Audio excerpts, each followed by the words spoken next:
বাবা, বাবা, তুমি বর সেজে পায়জামা পাঞ্জাবি পরে কোথায় যাচ্ছ? বিয়ে করতে যেতেছি।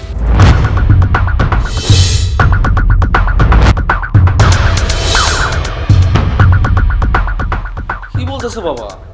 তোমার কি মাথা ঠিক আছে? হ্যাঁ। বিয়ে করতে যাচ্ছ? বাবা, তুমি কি আমার সাথে মশকরা করতেছো? এই বয়সে তো তুমি আল্লাহ আল্লাহ করবা। তুমি কেন বিয়ে করতে যাবে? এই বয়সে বিয়ে করলে মানুষ কি বলবে?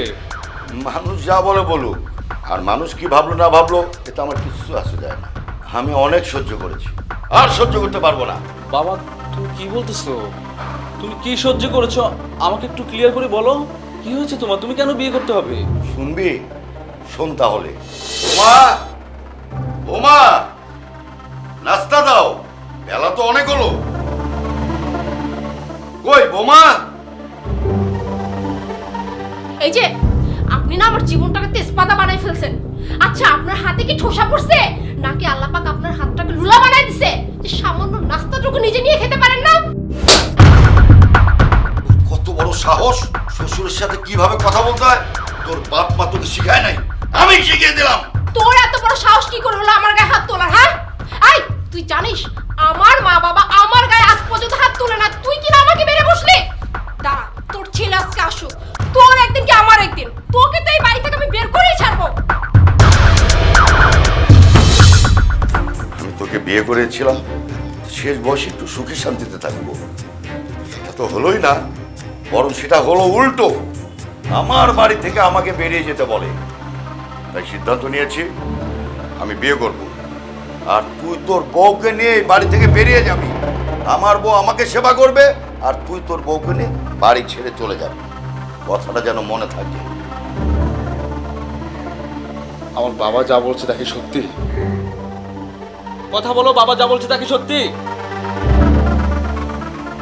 হ্যাঁ সত্যি, আমি বলেছি তোমার বাবাকে এই বাড়ি থেকে বের হয়ে যেতে, কারণ তোমার বাবা না একটা বোঝা, বুঝছো? আমি আর পারছি না তাকে সেবা যত্ন করতে, তাকে দেখাশোনা করতে, প্রতিনিয়ত তার এইটা লাগবে সেটা লাগবে। আমি না তার এত ডিমান্ড পূরণ করতে পারবো না। আমি তো এই ঘরে আসি না তার সেবা যত্ন করার জন্য, তাই না? তুমি কি বলতেছো? তুমি কি ভেবেচিন্তে বলতেছো? আমার বাবার সেবা করবে না তো কার সেবা করবে? আমার সংসারে আমার বাবাই তো আছে। আমি কি তোমার এই সংসার করতে আসছি তোমার এই বাবার সেবা যত্ন করার জন্য?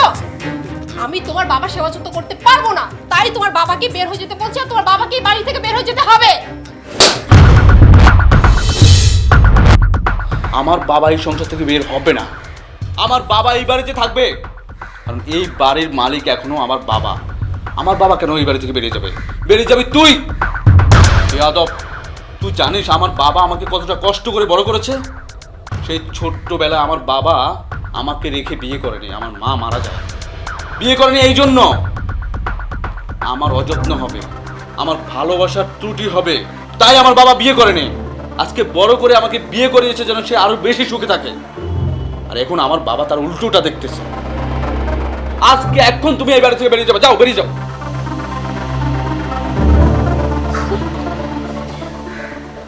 দেখো,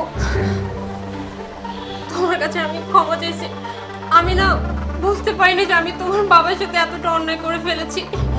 আজকে যদি তুমি আমাকে কথাগুলো না বলতা, আমি না সত্যি বুঝতাম না যে তোমার বাবা তোমার জন্য এতটা স্যাক্রিফাইস করছে। আর সে আমি তোমার বাবার সাথে দিনের পর দিন কত অত্যাচার কত অন্যায় করেছি। তুমি আমাকে প্লিজ ক্ষমা করে দাও, আর আমাকে একটাবার সুযোগ দাও। আমি তোমার বাবার সাথে যে অন্যায় করেছি এটা শুধরানোর, প্লিজ আমাকে একটাবার সুযোগ দাও প্লিজ। আমি তোমাকে ক্ষমা করতে পারবো না। আমার বাবা যদি তোমাকে ক্ষমা করে তাহলে তোমার ক্ষমা হবে। যাও।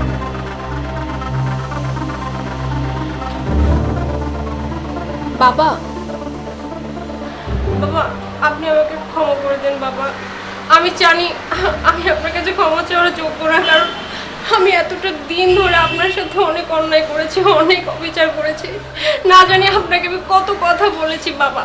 বাবা আমি না না বুঝে অবুঝের মতো কাজ করে ফেলেছি বাবা। আমি না বুঝতে পারিনি যে তুমি তোমার ছেলেকে এতটা ভালোবাসো, যার জন্য তুমি সারাটা জীবন একা ছিলে বাবা। বাবা তুমি আমাকে প্লিজ ক্ষমা করে দাও বাবা। আজকের পর থেকে তোমার সাথে আমি আর কোনো অন্যায় করবো না বাবা। ঠিক আছে মা, ঠিক আছে। ছোট মানুষ, ভুল করে ফেলেছো। আমি আসলে এই অত্যাচার আমার সহ্য হচ্ছিল না, তাই মনে করেছিলাম তোদের শিক্ষা দেওয়ার জন্য আমি একটা প্ল্যান করেছিলাম যে আমি বিয়ে করতে যাব। আসলে তেমন কিছু না মা।